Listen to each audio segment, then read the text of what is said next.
আসসালামু আলাইকুম বন্ধুরা, আমি যেখানে দাঁড়িয়ে আছি এই বিল্ডিংটা হচ্ছে আপনার লক্ষণ সাহার বড় ভাই উদ্দেশ্য সাহার জমিদার বাড়ি। এটা প্রায় 150 বা 200 বছর আগের নির্মাণ করা একটি বিল্ডিং, যা আপনাদের দেখাচ্ছি। ভিতরে চলেন।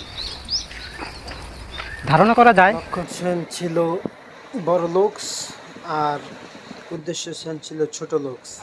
যাই হোক, ভিতরের দিকে যাই। ভিতরে যাওয়ার সময় ওই কর্নারে একবার লাস্ট মাথায় পোলাপান জোয়া খেলতেছিল। আমার দেখে পুলিশ মনে কইরা দৌড় কি এই ভিডিওর ফুটেজটা দিলাম না, কারণ এলাকার পোলাপান যারা পুরাতন জমিদার বাড়ি পছন্দ করেন তারা এই বাড়িটিতে আসতে পারেন। খুবই সুন্দর জায়গা এটি। এই জায়গাটি হলো আপনার ওই আমরা বলি না আমাদের বাসার ড্রয়িং রুম, তখনকার জমিদার বাড়ির ড্রয়িং রুম ছিল এইটা। এখানে অতিথি আপ্যায়ন হতো, এখানে বসে আলোচনা করতো একে অপরের সাথে।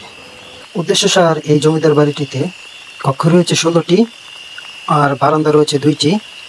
আর এই কারুকাজগুলা এক কথায় অসাধারণ। আপনারা লক্ষণ সেনের জমিদার বাড়ি থেকে এখানে আসতে সর্বোচ্চ 2 মিনিট লাগবে, বা এলাকাবাসী যে কেউ বললেই হবে যে উদ্দেশ্য সার জমিদার বাড়িটা কোথায়, যে কেউ আপনাদের দেখিয়ে দেবে।